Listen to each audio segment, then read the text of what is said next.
لا حول ولا قوة إلا بالله العلي العظيم. حسبنا الله ونعم الوكيل ونعم المولى ونعم النصير. أعوذ بالله من الشيطان الرجيم. بسم الله الرحمن الرحيم.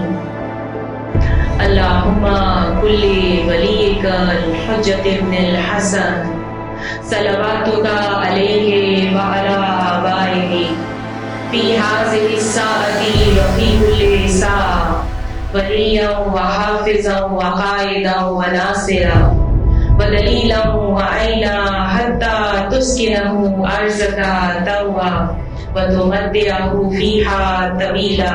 اللهم صل على محمد وآل محمد وأجل فرج. أعوذ بالله من الشيطان الرجيم. بسم الله الرحمن الرحيم. الحمد لله رب العالمين والصلاة والسلام على سيد الأنبياء والمرسلين خاتم النبيين سيدنا نبينا شفيعنا طبيب قلوبنا أبي القاسم محمد. اللهم صل على محمد وآل محمد وأجل فرج وأهل بيته الطيبين الطاهرين المعصومين المظلومين. أما بعد فقد قال الله تعالى في كتابه المبين قوله الحق. أعوذ بالله من الشيطان الرجيم. الحمد لله رب العالمين. صلوات. اللهم صل على محمد وآل محمد وأجل فرجه. سب سے پہلے ہاتھ اٹھا کر ہم سب لوگ دعا کریں گے کہ آج اس پہلی محرم کا جو وقت ہے، دن ہے، پروردگار عالم حسین کربلا کے صدقے میں، زینب کبریٰ کے صدقے میں، ام کلثوم کے صدقے میں ہماری اس عزاداری کو قبول و مقبول فرما لے.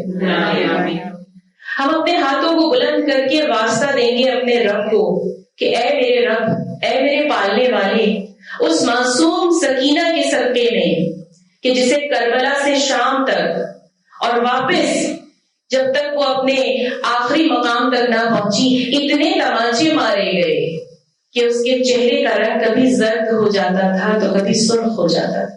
ہم واسطہ دیتے ہیں اپنے رب کو کہ اس معصوم سکینہ کے صدقے میں ہمارے اس ملک سے، ہماری اس دنیا سے پروردگار عالم اس معصوم کے صدقے میں اس بیماری کو دور فرما دے. ہم اپنے ہاتھوں کو بلند کر کے ایک اور صدقہ دیتے ہیں اور ہم کہتے ہیں کہ پروردگار عالم علی اکبر کے صدقے میں، اس ماہ محرم کے صدقے میں ہمارے جوانوں کی، ہمارے اولادوں کی حفاظت فرما دے.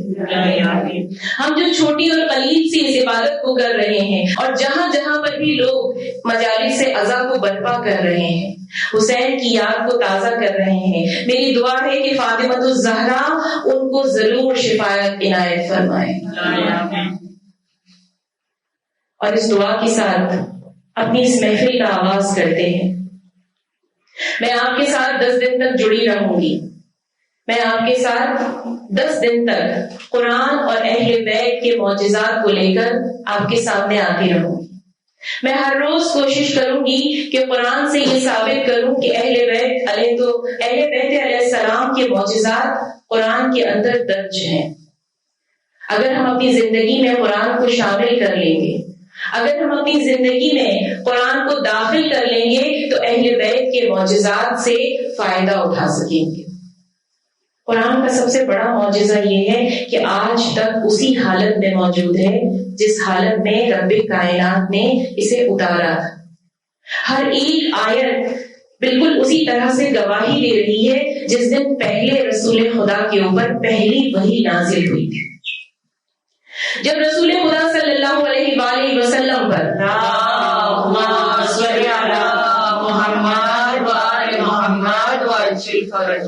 جب رسول خدا صلی اللہ علیہ وآلہ وسلم پر پہلی وحی نازل ہوئی اور کہا اقرا بسم، پڑھو، سیکھو، علم حاصل کرو. کیوں کوئی اور آیت پاک پروردگار عالم نے نازل نہیں کی؟ کہا پہلے پڑھو. تو جب تک ہم قرآن کو سمجھ کر پڑھیں گے نہیں اس کی فضیلت کو حاصل نہیں کر سکیں گے.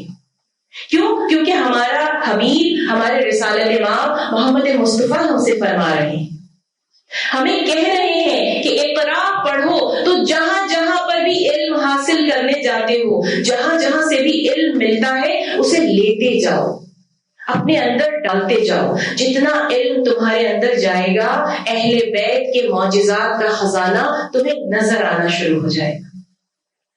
یہ محرم معجزہ تو ہے، سب نے کہا مجالس نہیں ہوگی، لیکن آج اس وقت اس زمین اس گھر میں مجلس ہو رہی ہے۔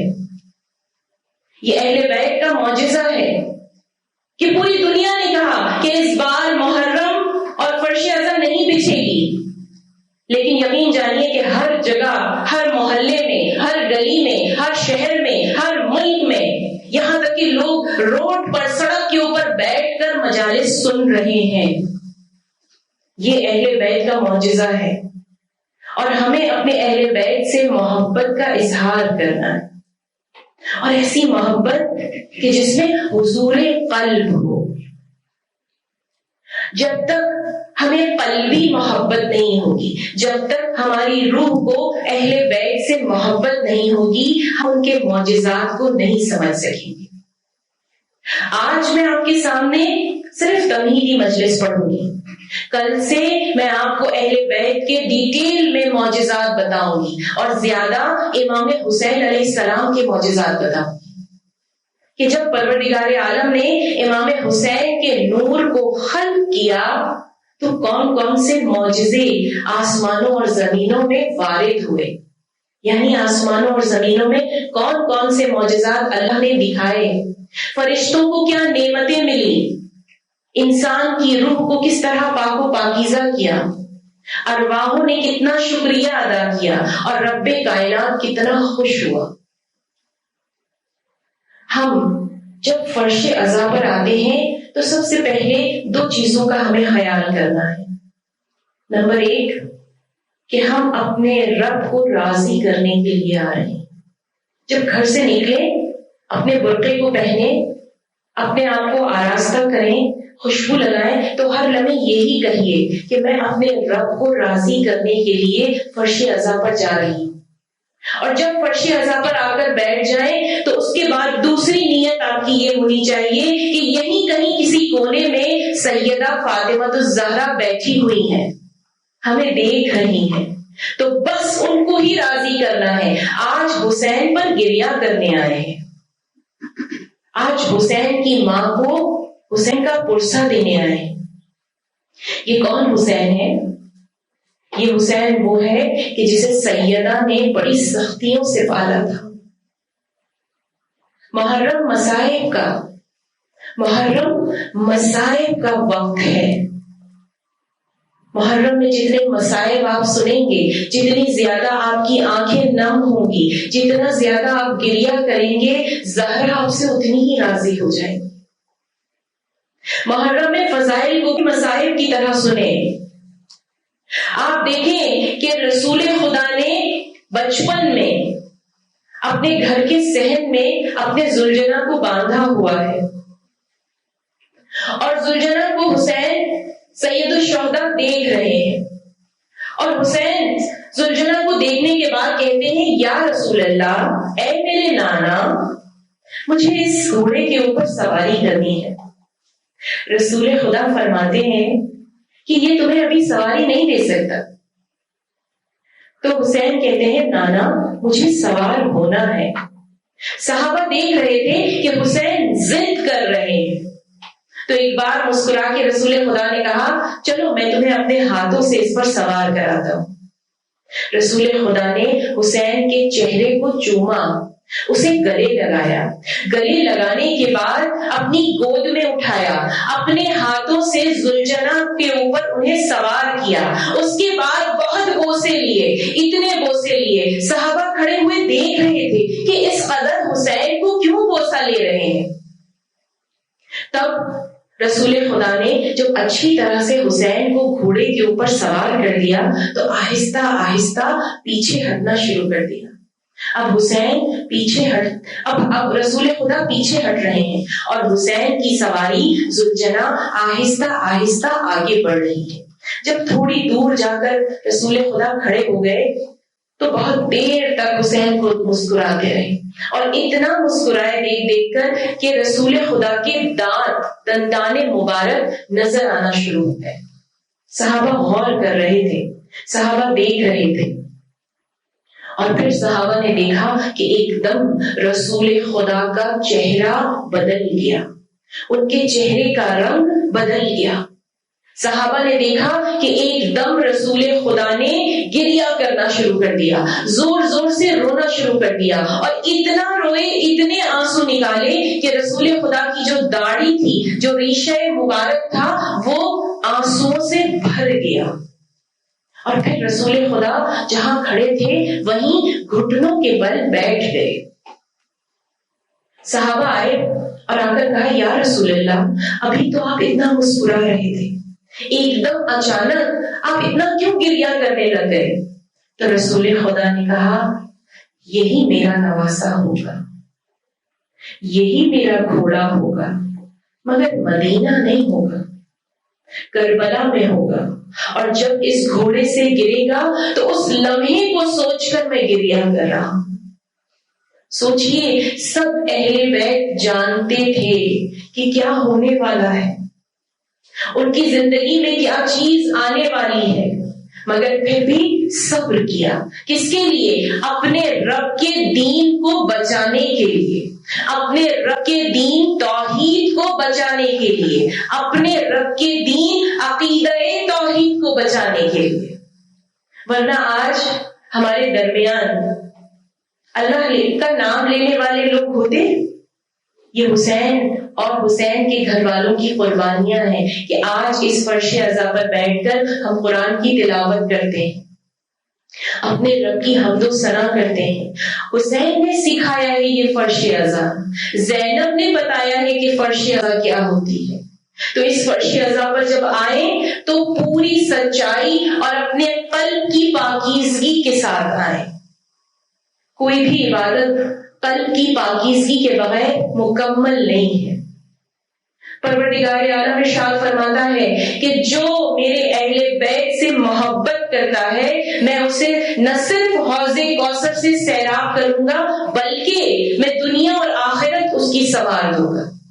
اور دنیا اور آخرت سنوارنے کے لیے ہمیں کیا کرنا ہے؟ صرف اور صرف اہل بیت علیہ السلام سے محبت کرنی ہے۔ جب حسین کا گریہ ہو رہا ہو تو پورے دل سے اس کے گریہ میں شامل ہونا ہے۔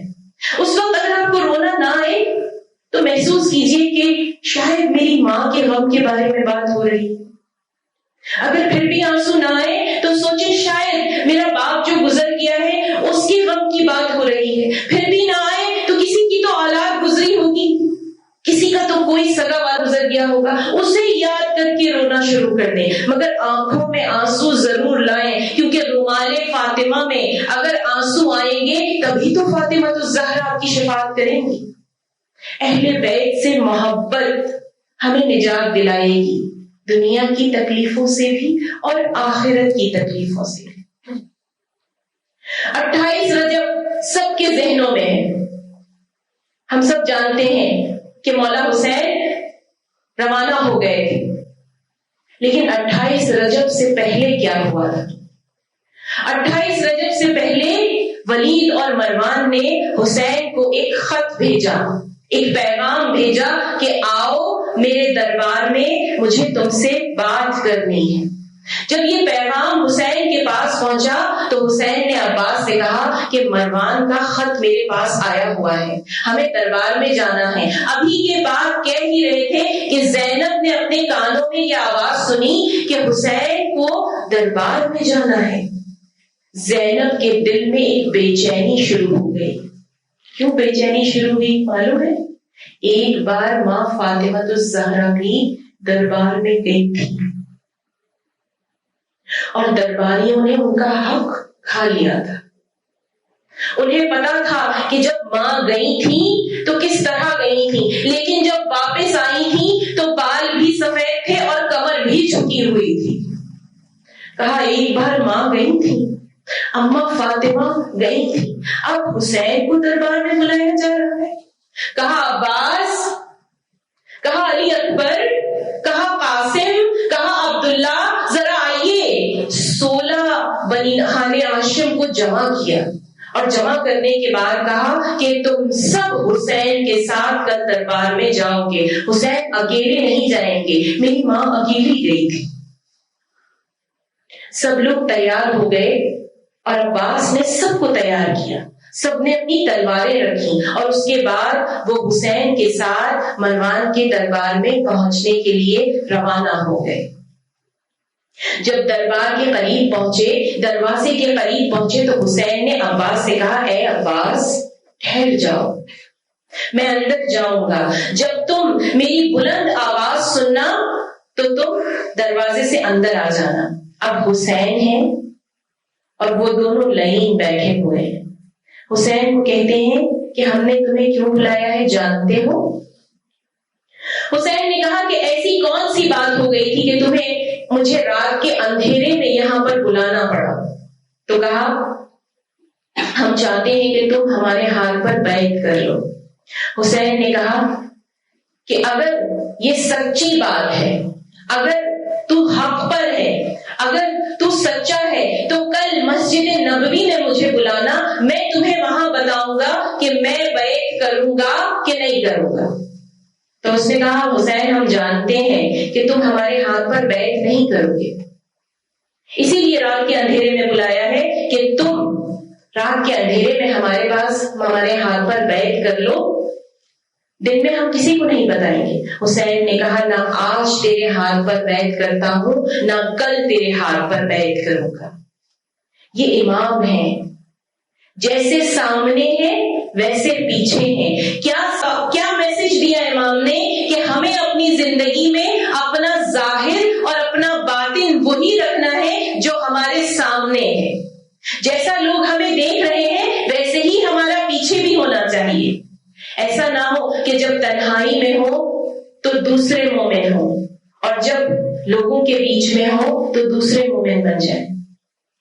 بہت سے لوگ ہیں جب مجمع عام میں آتے ہیں تو بڑے بڑے عبادت گزار بن جاتے ہیں، بڑی بڑی باتیں کرتے ہیں، بڑے بڑے فتوے بھی آ جاتے ہیں، لیکن جب تنہائی میں ہوتے ہیں تو سب سے زیادہ وہی لوگ گناہ کر رہے ہوتے ہیں۔ تو پروردگار عالم کہتا ہے کہ مجھے وہ مومن پسند ہے جو میرے حسین کی طرح اپنی زندگی کو گزارتا ہے، جیسا دکھتا ہے سامنے سے ویسا ہی اندر سے ہے۔ حسین نے کہا کہ جب میں آج کہہ رہا ہوں یہی میں کل بھی کہوں گا کہ میں تیرے ہاتھ پر بیعت نہیں کروں گا۔ جب ان دونوں نے یہ سنا تو اشارہ کیا کہ حسین کو یہیں پر قتل کر دو۔ حسین اشارہ سمجھ گئے اور آواز بلند کر کے کہا کہ تو مجھے یہاں قتل کرنا چاہتا ہے؟ اور جب حسین کی آواز عباس نے سنی تو عباس نے فوراً دروازے کی طرف اپنی راہ لگائی، اپنے ہاتھ کو دروازے کے اوپر رکھا، لیکن جب دیکھا کہ اندر سے قفل لگا ہوا تھا، کنڈی لگی ہوئی تھی، دروازہ نہیں کھل سکتا تھا، لیکن وہ بھی شیر خدا کے بیٹے تھے، دروازے کو اپنے ہاتھوں سے الگ کر دیا اور 16 کے 16 لوگ دربار کے اندر پہنچ گئے۔ سب نے اپنی تلواریں کھینچ لی، تلواریں نکال لی اور کہا مولا ہمیں حکم دے، ان دونوں کا سر یہیں پر قلم کر دیتے ہیں۔ تب مولا حسین نے کیا فرمایا؟ یہ میرے نانا کا شہر مدینہ ہے، یہاں کوئی خون ریزی نہیں ہوگی۔ میں کہوں ایک بات کہ جب مدینہ میں تھے ایک آواز پر 16 بنی ہاشم آ گئے، لیکن جب کربلا میں تھے اور خیمے سے باہر نکلے تو غربت کا ایک نعرہ لگایا تھا، ہائے عباسا، ہائے علی اکبرا، کہاں ہے علی اکبر، کہاں ہے عباس، کہاں ہے قاسم؟ دائیں طرف دیکھا کوئی نہ ملا، بائیں طرف دیکھا کوئی نہ ملا۔ اللہ نے آسمان کی طرف دیکھا اور اپنے رب سے کہا اتنا غریب ہو گیا ہے حسین کہ آج اس کی مدد کے لیے کوئی بھی نہیں ہے۔ ادھر خیمے کے اندر زینب اپنے بھائی کا گریہ سن رہی تھی، اس کی غربت کی آواز سن رہی تھی۔ زینب نے کہا بھیا میں ابھی آتی ہوں۔ زینب نے اپنا برقع سنبھالا، خیمے کے پردے کو کھولا، بھائی کے پاس آئی، کہا بھیا ابھی زینب زندہ ہے۔ زینب کے ہوتے ہوئے آپ غربت کا نعرہ نہ لگائیں۔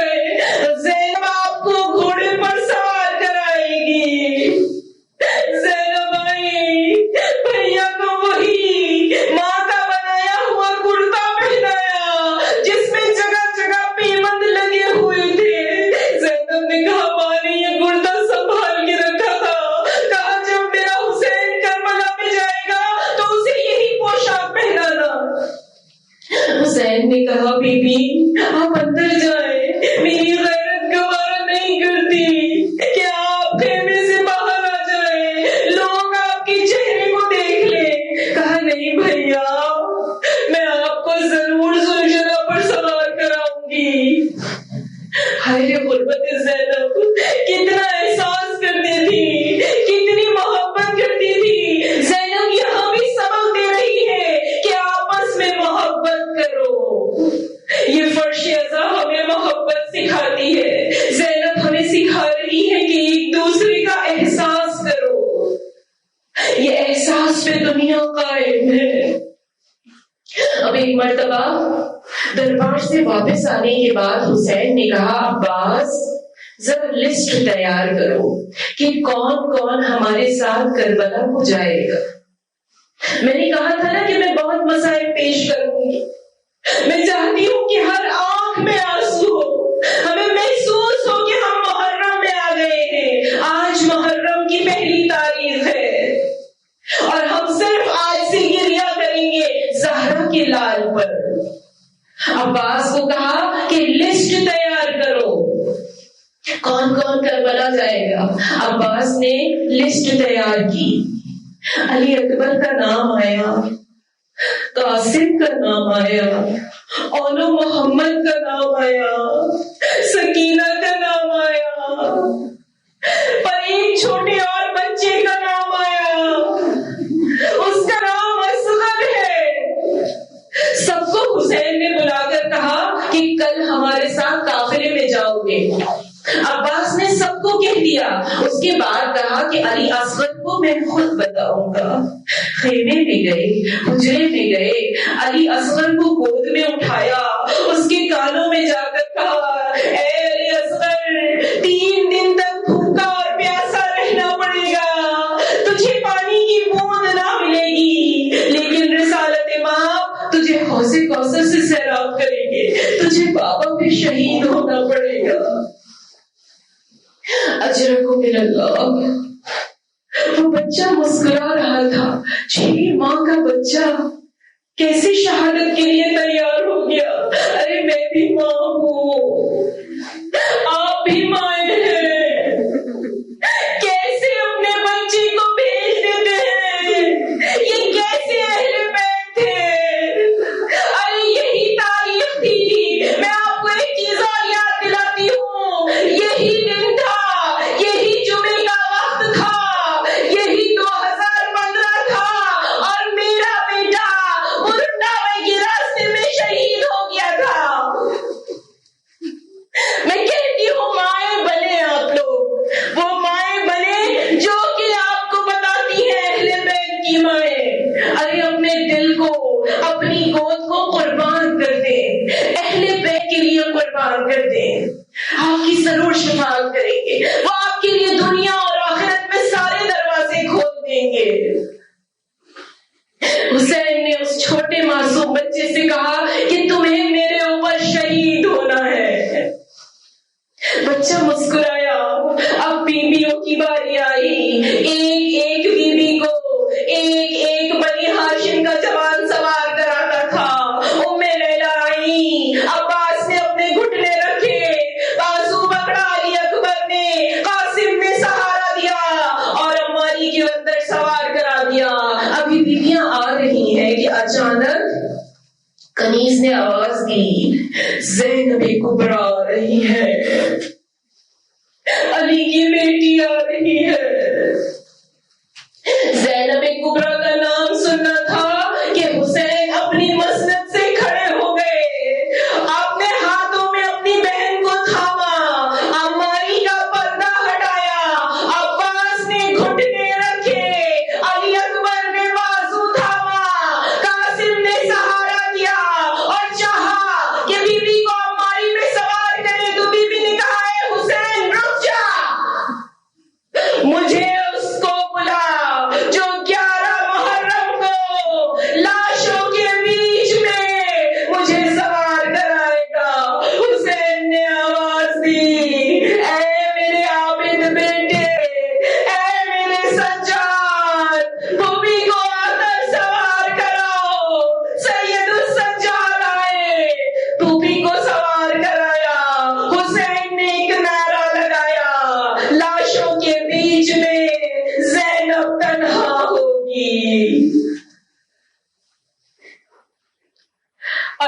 لعنت اللہ علی قوم الظالمین انا للہ و انا الیہ راجعون.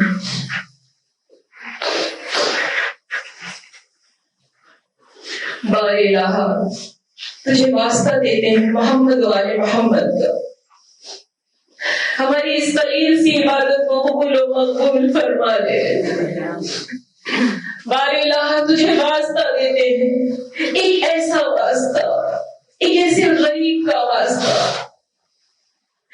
آپ نے تو مصائب سنے ہیں، زینب مصائب دیکھ رہی تھی، زینب مصائب میں سے گزر رہی تھی.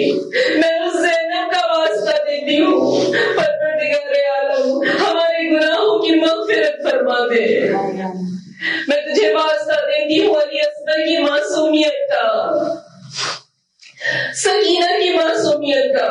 پروردگار عالم ہماری زندگیوں میں اہل بیت کی محبت کو ڈال دے. پروردگار عالم امام حسین کے غم میں ہمیں ایک اچھا عزادار بنا دے. پروردگار عالم جہاں جہاں پر بھی جو بیمار ہیں، بیماری کربلا کے صدقے میں، میرے عابد کے صدقے میں، میرے سید السجاد کے صدقے میں ان کی بیماریوں کو دور فرما دے. میرے مولا ہم آپ کا پرسا امام زمانہ کو دیتے ہیں. میں ہاتھ اٹھا کر دعا کرتی ہوں، اے رب کائنات، اے میرے مالک، اے میرے پروردگار، امام زمانہ کے ظہور میں تعجیل فرما دے اور ہمیں ان کے لشکر میں شامل ہونے کی توفیق عنایت فرما دے.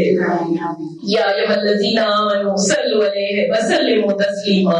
اللهم صل على محمد وآل محمد.